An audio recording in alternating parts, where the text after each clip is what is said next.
팬데믹이 길어지면서 많은 변화들이 생기고 있는 것 같아요. 잠깐일 줄 알았던 자택근무라던가 또는 온라인 교육 방식이 이제 거진 일상처럼 그렇게 자리매김된 그런 회사도 있고, 또 자연스럽게 집에서 이렇게 공부를 하는 학생들도 많이 생긴 것 같고요. 또 외출할 때 왠지 마스크를 챙기지 않으면 불안해가지고 문 밖을 나갔다가 다시 마스크를 가지려고 다시 들어오게 되는 그러한 좀 자연스러운 습관도 생긴 것 같습니다. 좀 신기했던 그런 습관이 하나 제가 생겼는데, 뭐냐면 가게를 가거나 또는 쇼핑을 갈 때 저는 이제 앞사람과 소셜 디스턴스를 이렇게 지켜서 딱 서고 있는데 누가 제 뒤에 와가지고 이렇게 바짝 붙으면 되게 불안한 거예요. 그래서 나도 모르게 한 발짝을 이렇게 앞으로 가게 되는 그런 새로운 습관이 생긴 거를 보면서 뭔가 좀 이렇게 많은 것이 새로워졌구나라는 것을 느끼게 되었습니다. 약 2년 정도 팬데믹 시대를 살다 보니까 영어로 그런 표현을 하죠. New Normal이라는 그런 표현을 하는데, 이 새로웠던 변화들이 자연스러운 일상으로 그렇게 바뀌고 있는 것을 우리가 직접 경험하고 있는데요. 여러분들에게는 어떤 New Normal이 생기셨는지 모르겠습니다. 처음에는 익숙하지 않았는데 시간이 지나가면서 점점 익숙해진 그런 New Normal이 아마 여러분에게도 한두 가지는 있을 것으로 그렇게 생각이 되어집니다. 그런가 하면 새로운 변화도 있지만 새로운 문제들도 생겨난 것 같은데요. 이 팬데믹 시대 속에서 특히나 심각하게 거론되고 있는 사회적인 문제가 있는데요. 락다운이라던가 또는 자가격리 이런 것들이 계속해서 반복되다 보니까 많은 사람들이 우울증이나 조울증 또는 그 분리불안장애라 그러죠. 이렇게 사람과 떨어질 때 생기는 그런 불안장애, 이런 것들이 심각한 사회 문제로 거론되고 있다고 합니다.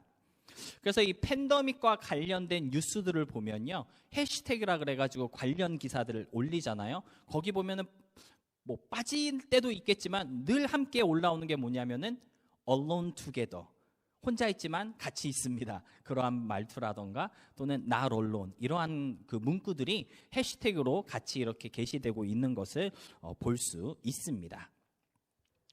사회적인 면에서도 여러 가지 문제들이 생겼지만 이 팬데믹으로 인해서 이 교회 안에서도 여러 가지 문제들이 많이 제시되고 있습니다.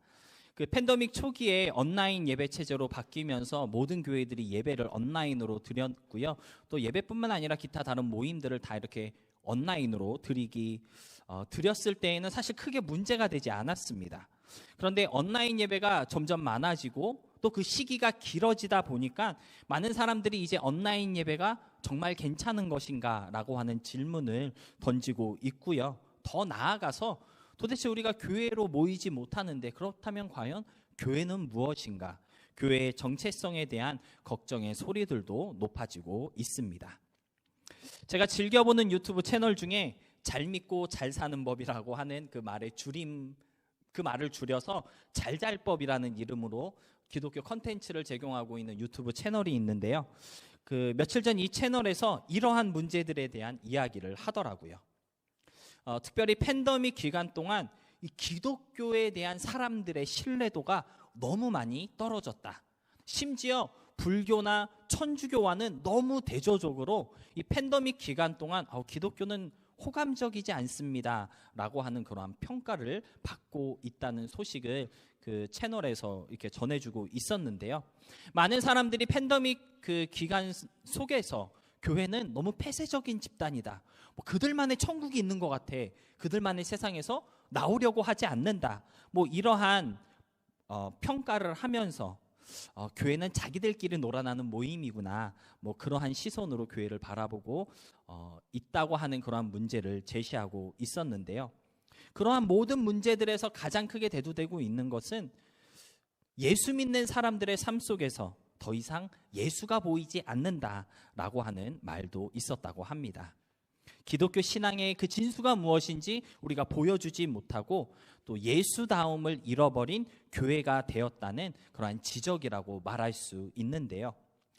사실 교회 안에 있는 우리들은요, 이러한 문제들이 있다라는 것을 잘 인식하지 못하고 있죠. 왜냐하면 교회 안에 있기 때문에.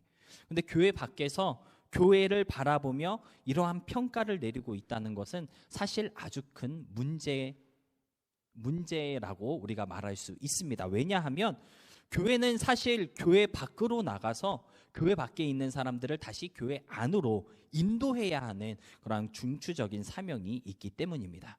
교회 밖으로 나가 그들을 교회 안으로 이끌고 와야 하는데 교회 밖에서의 그 교회에 대한 인식이 너무 안 좋다면 그러한 우리의 사명을 감당하기가 많이 힘들겠죠. 그래서 교회에 대한 그러한 평가가 정말 큰 문제다라는 것을 우리가 좀 알고 있어야 하겠고요. 그렇기 때문에 팬데믹 시대를 살아갈 때 교회는 어떤 모습이 되어야 하는지, 우리 교회는 어떤 방향으로 성장해 나아가야 하는가가 요즘 교회들이 고민해야 할 문제이고요. 그리고 믿음으로 사는 우리에게 주어진 숙제라고 말할 수 있겠습니다. 이런 교회가 직면하고 있는 이런 현실적인 문제에 대해서 한국교회 목회자들에게 가장 존경받는 목회자로 뽑히고 있는 그 청파교회 김기성 목사님이라는 분이 있는데요. 그분은 이런 말씀을 하시더라고요. 팬데믹 상황 속에서 우리 기독교인들이 매력 있는 사람이 되었으면 좋겠습니다. 그 김기성 목사님이라는 분이 잘잘법에 나와서 여러 가지 많은 좋은 얘기들을 해주시는데 그런 말씀을 하셨어요. 매력 있는 사람이 되어야 한다. 여러분, 매력이라고 하는 것이 무엇이죠? 제가 사전을 찾아보니까요, 사람의 마음을 사로잡는 힘이다, 이렇게 풀이하고 있더라고요. 믿는 사람들이 믿지 않는 사람들의 마음을 좀 사로잡을 수 있어야 한다라는 것이죠. 믿지 않는 사람들이 믿는 사람들을 바라볼 때, 와, 믿는 사람들 멋이 있다, 뭔가 본받고 싶어, 공감할 수 있는 그러한 모습들, 그러한 삶을 살아가는 그리스도인들이 되어야 한다는 것입니다. 똑같이 다 어려운 상황을 지금 우리가 살고 있지만, 그래서 똑같이 다 어쩌면 불평할 수 있고 현실에 그냥 좌절할 수도 있지만, 믿는 사람이라고 한다면 그 상황 너머를 바라보면서 뭔가 좀 소망하며 용기 낼 수 있는 그러한 모습을 가져야 할 수도 있을 것 같고요. 또 가진 것이 많지는 않아도 좀 넉넉하게 나누어주고 또 이웃을 섬길 수 있는 그러한 마음이라던가, 또 충분히 화낼 수 있는 그러한 상황임에도 불구하고 좀 이렇게 인내하며 친절의 모습을 잃어버리지 않을 때, 그런 모습들이 어쩌면 믿음의 매력이 될 수 있지 않을까, 그런 실질적인 삶의 모습을 가질 수 있는 우리가 되어야 한다고 김기성 목사님은 말씀하셨습니다. 제가 이 목사님의 이런 말씀을 들으면서 요즘에 한참 유행했던 어떤 찬양 하나가 떠올랐습니다. 행복이라고 하는 찬양인데요. 이 찬양의 가사를 이렇게 보면은, 그리스도인의 매력이란 바로 이런 것이 아닐까라고 하는 그러한 생각을 하게 되는데요. 제가 가사를 한번 읽어드리도록 하겠습니다. 그 행복이라는 찬양의 가사를 보니까요, 화려하진 않아도 정결하게 사는 삶, 가진 것이 적어도 감사하며 사는 삶, 내게 주신 작은 힘 나눠주며 사는 삶, 이것이 나의 삶의 행복이라오. 눈물 날 일 많지만 기도할 수 있는 것, 억울한 일 많지만 주를 위해 참는 것, 비록 짧은 작은 삶 주 뜻대로 사는 것, 이것이 나의 삶의 행복이라오. 이렇게 찬양하고 있거든요. 이러한 마음과 삶의 자세를 가질 수가 있다면, 또 그러한 마음이 믿지 않는 사람들에게 전달될 수 있다면, 믿는 사람들에게도 뭔가 좀 덕이 되고 매력이 있지 않을까요? 세상의 기준과는 확연히 다른 그러한 행복임에 분명하지만, 주어진 환경에 감사하며 나보다 남을 위해 사는 것이 행복이다라고 노래하는 이 찬양과 같은 삶을 살게 될 때 사람을 이끄는, 사람의 마음을 사로잡는 그러한 매력을 키울 수 있을 줄로 믿습니다. 그래서 저는 오늘 이 시간을 통해서 좀 기독교의 매력을 회복하자, 뭔가 매력 있는 믿음을 가져보자라는 마음으로 말씀을 나누려고 하는데요. 특별히 오늘 본문 말씀을 보니까요, 바울이 예수 믿는 도에 대해서 들려주었다라고 증거하고 있습니다. 믿음이 무엇이며 그 믿음으로 사는 삶은 어떠해야 하는지에 대해서 알려주었다라는 것이죠. 그래서 사도 바울의 이 가르침이 지금 우리들에게 꼭 필요한 그러한 말씀으로 저에게 다가왔거든요. 도대체 예수 믿는다고 하는 것은 무엇인지, 그 믿음에 대한 이해를 다시 한번 점검하면서 그런 믿음으로 살아보자라는 다짐과 함께 좀 그리스도인만이 가질 수 있는 그리스도인다운 매력을 회복할 수 있는 그런 이 시간이 되었으면 좋겠습니다. 첫 번째로 바울은요, 예수를 믿는다고 하는 것은 의롭게 되는 것이다 라고 말씀하고 있습니다. 본문에서 사도 바울은요, 예수 믿는 즉 예수 믿는 믿음에 대해서 세 가지를 말씀하고 있는데요, 그 중에 첫 번째는 의 또는 정의에 대한 것이라고 오늘 본문은 기록하고 있습니다. 사실 이 의라고 하는 것, 정의라고 하는 것이 무엇인지 정확하게 이렇게 똑부러지게 정의를 내릴 수가 없는 것 같아요. 되게 철학적인 그러한 질문이 될 수도 있을 것 같은데요. 그런데 지난 2010년쯤에 한국에서는요, 이 정의라고 하는 것에 대한 생각과 이념에 대한 관심이 아주 높았었다고 합니다. 저도 이렇게 설교를 준비하면서 알게 된 사실인데요, 2010년에 무슨 일이 일어났었는지는 모르겠어요. 근데 그때 한국 사회에 정의란 무엇인가에 대한 그러한 관심도가 상당히 높았다라고 그렇게 어떤 뉴스 신문 기사를 쓰고 있는 걸 발견을 했는데요, 그러한 정의에 대한 열풍을 일으킨 한 권의 책이 있었다고 합니다. 마이클 샌델이란 하버드 대학 정치학과 교수가 쓴 정의란 무엇인가라는 책이 그러한 열풍의 어떤 그 시발점이 됐다고 그렇게 뉴스는 전하고 있었는데요. 이 책을 제가 다 읽어보지는 못했습니다. 근데 이렇게 설교를 준비하면서 대충 봐보니까 이 책에서 마이클 샌델은요, 일반적인 개념에서의 정의는 무엇이 옳고 무엇이 틀린 것인지, 부당하고 정당함은 무엇인지, 평등과 불평등, 이러한 구조에서 정의가 무엇인지 이해할 수 있다고 그렇게 설명하고 있었는데요. 그런 것 같아요. 우리는 어떤 일을 경험하거나 또는 어떤 현상이 발생했을 때 그것이 정당한가, 그것이 의로운 것인가를 판단하기 위해서 목적과 방법 또는 결과가 옳았는지를 확인하려고 하고요. 그 모든 과정 가운데 부당한 면이나 불법적인 요소가 없었는지를 조사하여서 그것은 정의로웠다 또는 의로웠다라고 그렇게 판단하고 있습니다. 즉 일반적인 개념에서의 이 의라고 하는 것, 정의라고 하는 것은요, 어떤 행동이나 또는 결과를 말하는 것이다라고 우리가 이해할 수 있는데요. 그런데 성경에서 말씀하고 있는 의는요, 그런 것과는 조금 다른 것 같습니다. 성경에서 말씀하고 있는 의 또는 정의라고 하는 것은요, 관계성을 표현하고 있는 것입니다. 여러분, 우리가 정의롭다 또는 의롭다라고 하는 말을 들을 때 그것을 이해하는 하나의 방법이 뭐냐면, 의라고 하는 것을 선이라고 하는 개념과 동일한 선상에서 보통 이해를 합니다. 그래서 의로운 것은 선한 것이다, 이렇게 의와 선을 동시에 이해하고 있거든요.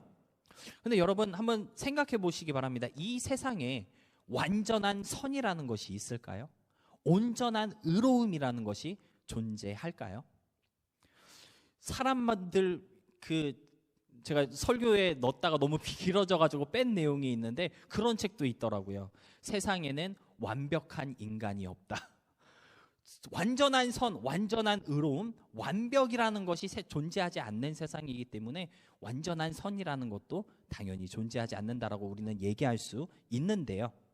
그런데 마가복음 10장 18절을 보니까요, 예수님은 이런 말씀을 하셨습니다. 자, 한번 읽어볼게요. 예수께서 이르시되 내가 어찌하여 나를 선하다 일컫느냐, 하나님 한 분 외에는 선한 이가 없느니라. 어떤 분들은 이 말씀을 읽으면서 예수님도 선하지 않나 봐, 이렇게 오해하시는 분들이 있는데, 이 말씀의 포인트는요, 하나님이 선하다라는 거예요. 만약 우리가 완벽한 선이 무엇인지 알고자 한다면, 또는 완벽한 선을 찾고자 한다면 그것은 바로 하나님이시고 오직 하나님만이 선하시다라는 것을 예수님은 말씀하여 주고 있는 것이죠. 그래서 이 완전하신 선이신 하나님과 우리가 어떤 관계를 맺고 그와 사귐을 갖게 될 때 우리는 그 관계 안에서 진정한 의로움이 무엇인지, 선이 무엇인지 보게 되고 배울 수 있게 되는 것 같습니다. 그래서 오늘 본문에서 사도 바울이 예수 믿는 믿음이 무엇인지를 벨렉스 총독에게 전할 때 아마도 바울은 하나님과의 그 온전한 관계 회복을 가져야지만 의로운 것이 무엇인지를 알 수 있습니다라고 전파하였을 것으로 그렇게 추측할 수 있는데요. 물론 세상에서 말하고 있는 그 의로움이라고 하는 그런 어떤 개념도 물론 중요합니다. 그런데 세상에서 말하고 있는 것들은요, 사실 일시적이고 또 상대적인 그러한 의로움일 수 있고 선일 수가 있죠. 그러나 성경에서 말씀하고 있는 의로움이라고 하는 것은요, 절대적이고 완전한 의가 되시고 선이 되신 그 하나님, 그 하나님을 우리가 보고 배워 우리의 삶 가운데서 실천하는 것, 그것이 진정한 의이며 오직 예수 그리스도를 믿는 믿음으로만 그 일이 가능하다고 성경은 말씀하여 주고 있는 것입니다. 여러분, 세상 사람들이요, 왜 예수 믿는 것에 대해서, 왜 그리스도인들에게 매력을 갖지 못하는 것일까요?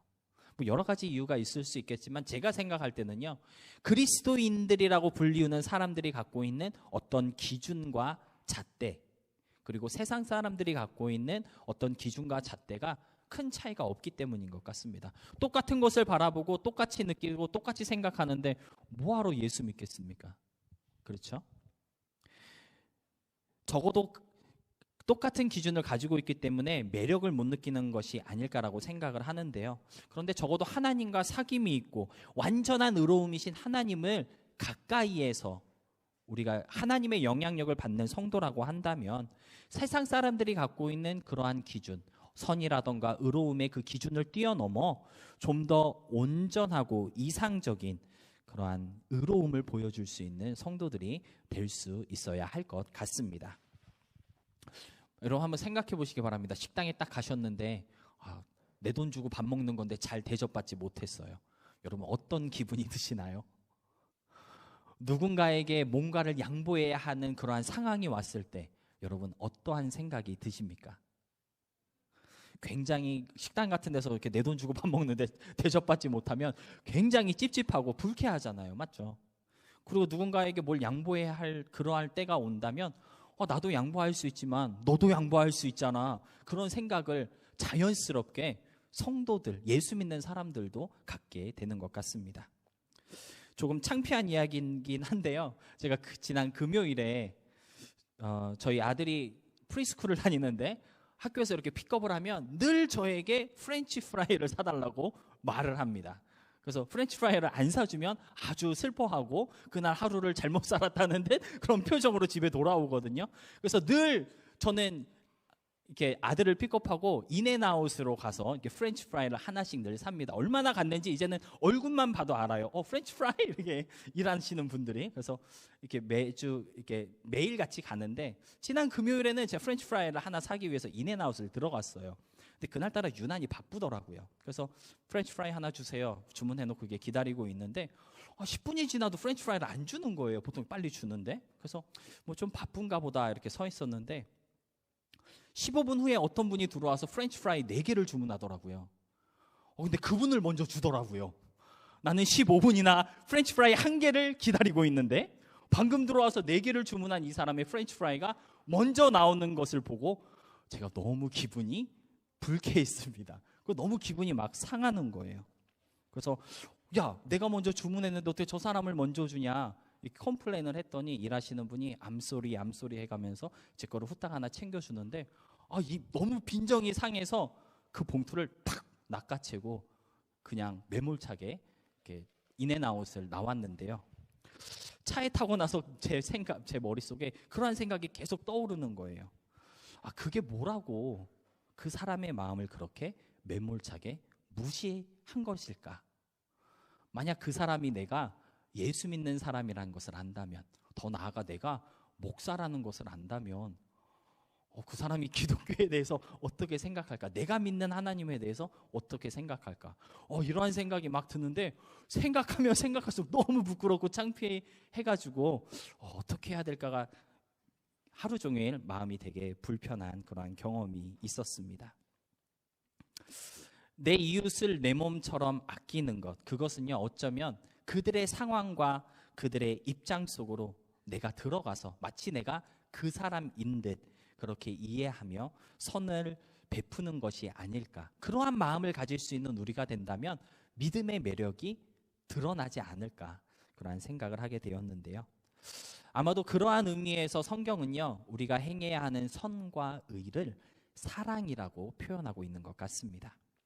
그리고 그러한 사랑이 내 삶에서 실천되는 것이 바로 예수 믿는 믿음의 모습이라고 오늘 사도 바울은 알려주고 있는 것이죠.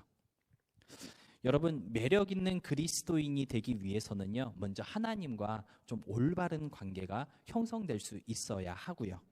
그 하나님과의 깊은 교제 속에서부터 흘러나오는 하나님의 그 사랑이 내 삶의 주위에까지 퍼져나갈 수 있을 때, 그것이 정말 매력 있는 그리스도인이 되는 방법이라는 것을 좀 기억하시면서 하나님의 그 형상이 내 삶의 형상이 되고 하나님의 모습이 나의 삶의 그 모습 가운데 보여질 수 있도록 주님을 닮고 싶어하는 그 선한 갈망이 더 깊어질 수 있었으면 좋겠습니다. 두 번째로 사도 바울은요, 예수 믿는 믿음이 무엇인가 라고 하는 질문에 절제하는 것이다 라고 말씀하고 있습니다.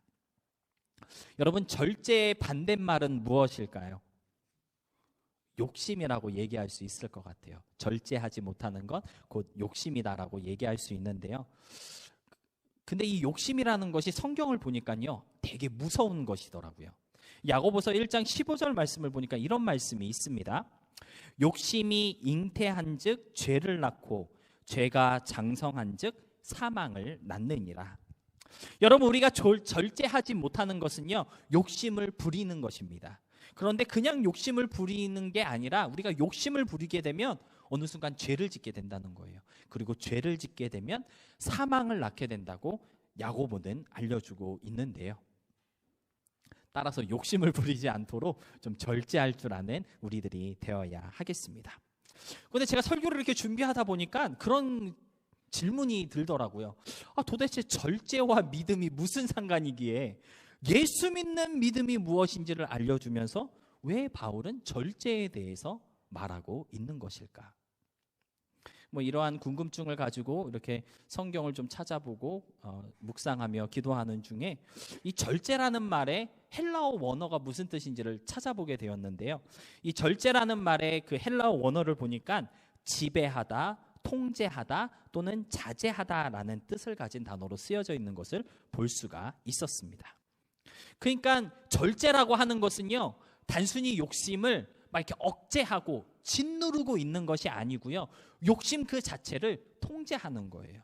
욕심 그 자체를 지배하는 개념이 바로 절제라고 하는 단어가 주는 그런 어떤 이미지라고 우리가 볼 수가 있겠습니다. 여러분, 우리가 욕심이 생기는 이유가 무엇일까요? 왜 우리는 욕심을 부릴까요? 많은 이유가 있겠지만 제 생각에는요, 만족함이 없기 때문인 것 같습니다. 만족스럽지가 않은 거예요. 만족이 있으면 욕심을 부리지 않겠죠.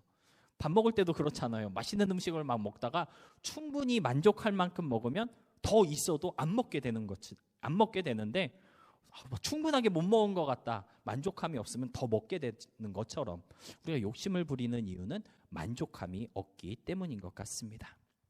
그런데 성경을 보니까요, 우리가 예수님을 나의 구세주로 믿고 또 그분이 내 삶의 주인이 되실 때 성경은 우리의 삶 가운데 온전한 만족과 충만이 생기고요, 세상이 줄 수 없는 그러한 많은 것들을 누리게 된다고 말씀하고 있더라고요.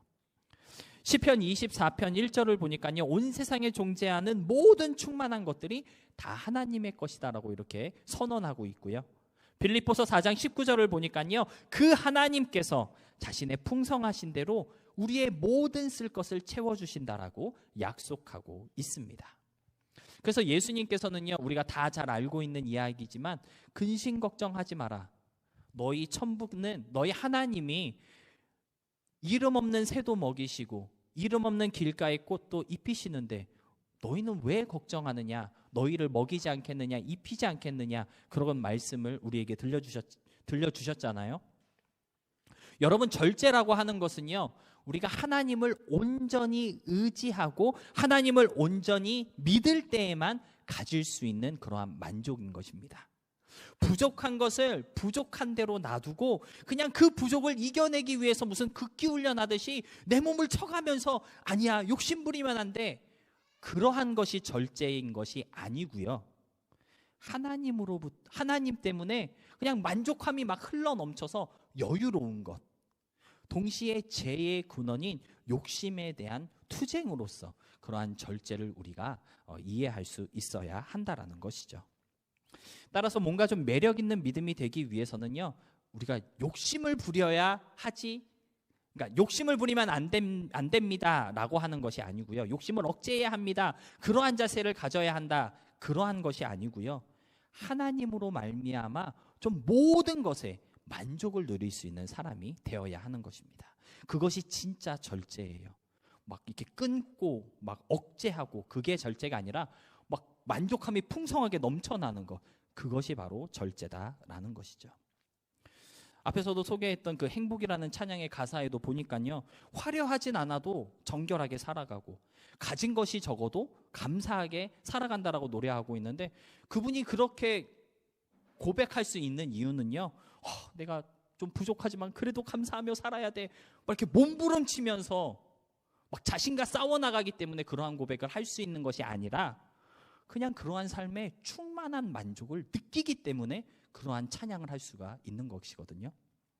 화려하게 살고 싶은 욕심이 없는 거예요. 많이 갖고 싶은 그러한 욕심보다는 그냥 내게 주신 작은 힘이라도 내가 좀 나누어 주고 싶은 그러한 마음이 생기게 되고 그러한 여유를 갖게 됐기 때문에 그것이 행복이다라고 노래할 수 있었다라는 것이죠. 여러분, 이러한 삶을 사는 사람이 된다면 누가 봐도 와, 매력적이다라는 생각하지 않을까요?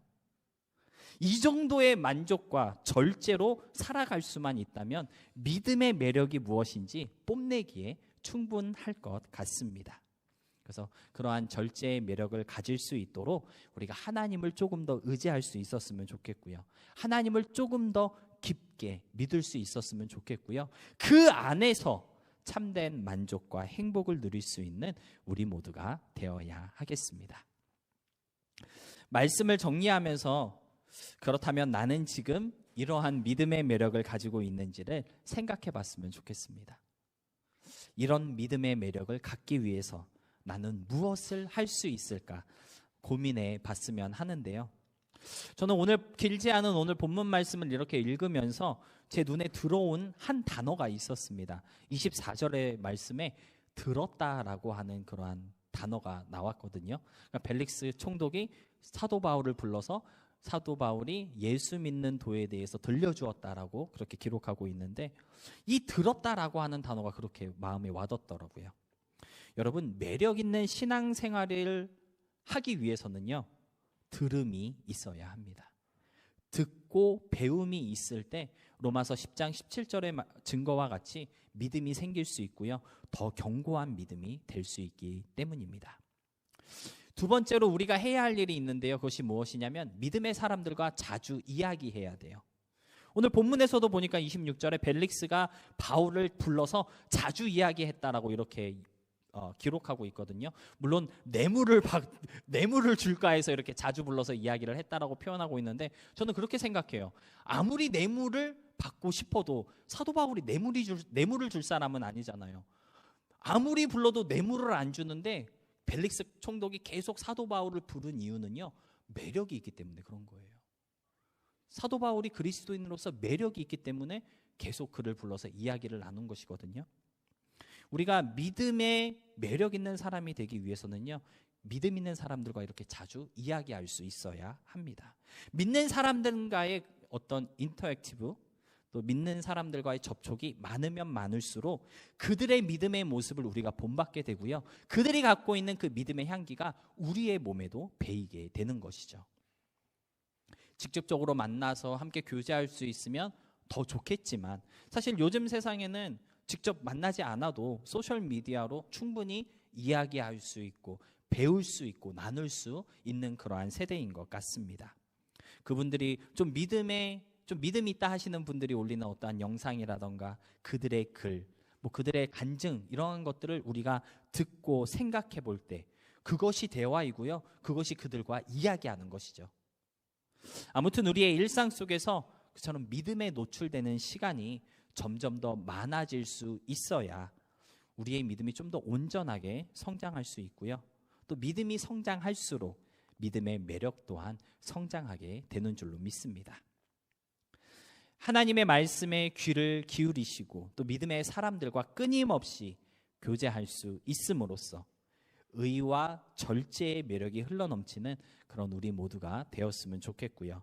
그래서 여러분이 있는 자리마다, 여러분이 만나는 사람들마다 기독교의 매력, 믿음의 힘이라는 것을 경험케 되는 아주 놀라운 역사가 있을 수 있기를 진심으로 소망하며 축복합니다. 우리 그러한 마음으로 소개해드렸던 행복이라는 찬양 함께 고백하였으면 좋겠습니다. 이것이 우리의 행복일 뿐만 아니라 저와 여러분의 삶의 매력이 될 수 있었으면 너무 좋을 것 같습니다.